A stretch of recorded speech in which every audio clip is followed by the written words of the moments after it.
Greetings, it's Ian from RTO here. Welcome to Retro Ranking, and the light has not improved, it's got worse since I recorded Bob Dylan.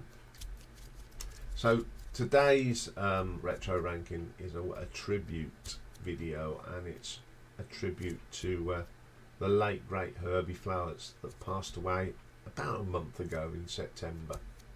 He was born Brian Keith, and he got known as Herbie Flowers, on the 19th of May 1938. He was a great bass guitar player, double bass and tuba, and of course he was in bands as such as Blue Mink. He played with T-Rex for a little while, and Sky, but he was more known for his terrific session musician. Born in Middlesex, he was in the RAF where he first learnt to play the tuba. When he left, one of the things he did, he was a bandsman on the ocean liner Queen Elizabeth, but after hearing the electric bass he got hooked. So what I'm going to do today, I'm going to go through some of the songs that Herbie's played on that I really liked. So it's from Sky, and there'll be bits from Blue Mink and all the other people that he has played for. So let's get cracking. So coming in at number 10, now this is from 1978, and he played on an album, or played on a track on Brian Ferry's The Bride Stripped Bare, and the track I really like is called When She Walks in the Room. I love the start of this. It's got that sort of string quartet feel to it, but when Herbie's little bass line comes in, it wakes the track up. It's a great vocal from Brian Ferry, and Herbie really made his presence felt on this track. At number 9, go back to 1970 now, and Elton John's album Tumbleweed Connection, a great album, and the track Come Down in Time, one of my favourite tracks off this album. Now the bass line isn't very prominent in this, but it's there, and it's providing that groove to the song. It's the underlying bass playing of Herbie on this that really works, and it sort of holds the track together, and it moves the track along. Once again, a great piano and vocals from Elton, but it's just a really great track. Okay, coming in at number 8, we go to 1969. This is a single, got to number 1 here in the UK, number 15 in the US, number 4 in the Netherlands, and it's David Bowie's Space Oddity.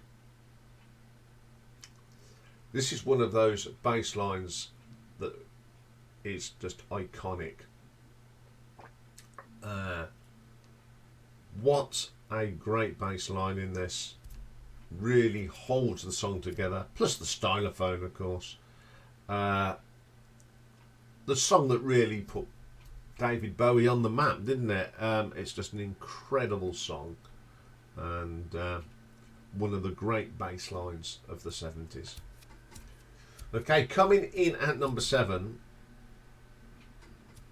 this is a single again from the session band Blue Mink from 1971, and it's the brilliant Bannerman. I think he played the tuba on here as well. A little bit of tuba's on this. It's that simple bass line of this song. It is great. It's one of my favourite songs from that period, and I just love this song. Brilliant stuff. Okay, number 6. Go to 1973 now. This was another single. Got to number 3 in the UK, number 1 in Canada, number 5 in the US, and number 8 in Australia. And this is probably one of the most iconic bass lines he ever wrote, and it was for David Essex on Rock On. He doesn't, during his career, he hasn't come up with 1 or 2 iconic bass lines. He's come up with a bucket load, and this one is got Herbie all over it. That beginning, that funk, that sort of slappy, funky bass, It's a brilliant song from David Essex. One of my favourite songs by David Essex. Brilliant stuff. This is just a terrific song. I've heard Def Leppard do a version of this on their album, and Rick Savage does a great job of trying to emulate this great bass line. But to me, it's just Herbie. You know it's Herbie every time. You know you don't. If you're not never heard this, which is hard to believe, you just know it's Herbie playing that bass. Okay, coming in at number 5, a song that didn't chart as a single, and it's from T-Rex's sort of comeback album, and it's the track Dandy in the Underworld. You know, Herbie played on that album. Now, if it weren't for, you know, the tragic death of Mark, I think Herbie would have been part of this band going forward. This is probably one of my favourite tracks on this. It's that reliable bottom line from Herbie that sort of really gels this song. Excellent song. Okay, number 4. Another single. Came out in 1981. It got to number 13 in the charts, number 2 in the USA. And it's George Harrison's All Those Years Ago. Yet again, another classic bass line from Mr. Flowers. This just, the way you can hear him going up and down that fretboard on this track is brilliant. So even a little bit of a bass solo thrown in there. Absolutely brilliant track. Number 3. I think this has got to be, of the poppy songs he done, one of the most iconic bass lines ever. So 1972, the single, number 10 in the UK, number 16 in the USA, from Lou Reed, from the Transformer album, Walk on the Wild Side. Boom, boom, boom. It makes this record. Of course, it's got that deadpan Lou Reed vocal, but it's this really, as it is, deadpan bass line that really drives this song. Without that bass line, this song would be nothing. Okay, number 2. Back to 1978. And he gets involved with Jeff Wayne for the musical version of War of the Worlds. He plays brilliantly throughout that album. But the one that he really shines on is Horse Will Common, of course, because he starts that track off with that boom, boom, boom, boom, boom, boom, boom, boom, boom, boom, boom, boom, boom, boom, boom, boom. I love this and the sounds. Now, in the playlist today, if I'm going to try and see if there's the live version of this that he played on, because when Jeff took this out on tour the first time, he was in the band, and it's probably the best version of it, that live sound. Herbie brought something to the table for the War of the Worlds.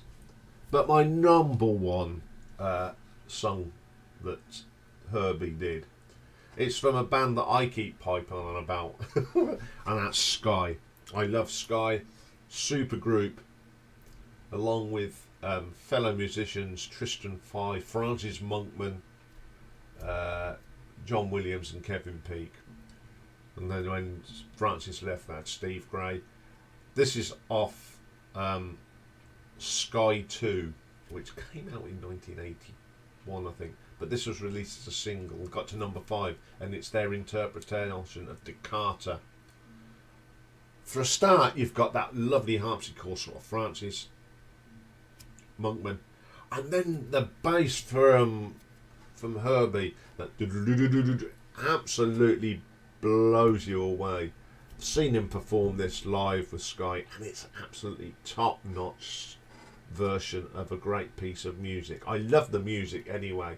I love it on the church organ. I just love that. But this is the rocky version of it, and it's absolutely brilliant. So there's my favourite one. But I have got some honourable mentions. Now the honourable mentions today, I've already mentioned these with these artists before, but I couldn't leave them out, to be quite honest. So the first one is from 1980. It was a single and it's from a film, and it's got to number 4. It's a David Essex track again, and it's Silver Dream Machine.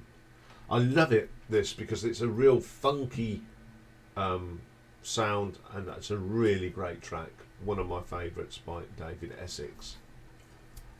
My second one is another Sky track, and this is from 1979, and it's off the debut album Sky, and it's the first track, and it's called West Way, and Herbie just opens up. I think he wrote this, and it's just that boom, boom, boom, boom, boom, boom, boom, boom, boom. Brilliant track. One of my favourites off the album. And the last one, and I couldn't not mention this because, as I said, that he was not just a guitar. He started off in a band, and he played the tuba. And on the Sky 2 album from 1982, there was a track called Tuba Smarties, and he used to play it in live shows. It's never been recorded in a studio, and it was sort of a humorous encore, and it's named after Smarties, the chocolate confectionery that was sold in cardboard tubes, of course. And it's always a little bit of fun. I've seen him perform this. He usually sits on what looks like an old coffee box, and his tuba had fairy lights on it, and it was a good fun track. You had Tristan Fry just getting a little bit of a beat there for him, and a bit of piano from Steve Gray, because when I saw him, it was Steve Gray. Absolutely wonderful little bit of filth, and the crowd loved it. Absolutely loved it. So there we go. A little bit of Herbie Flowers will be sadly missed. I mean, he played on so many songs. When you look at his discography, it's huge, and you go, God, did he really play on that? So there we go. So thank you, Herbie, for your contribution, and you will be missed. Okay, that's all for today. Tomorrow, busy day. First up is a birthday top 10, and it's the first of the 5th birthday top 10s, because most of us have had our birthday the day we was born in America and here. So tomorrow we're going to find out what was in the top 10 on my 5th birthday. Yes, it's my birthday tomorrow. So we'll be having a look at that, and then we've got a marathon day, and this one was a toughie. It was from Zeb. I really went down a rabbit hole, and I'm going to be ranking the albums of alternative band from San Francisco, Deerhoof. So that's coming up tomorrow. Hopefully it'll be a nice day. It's always nice on my birthday. So have a great day, everyone. I'll see you tomorrow. Bye for now.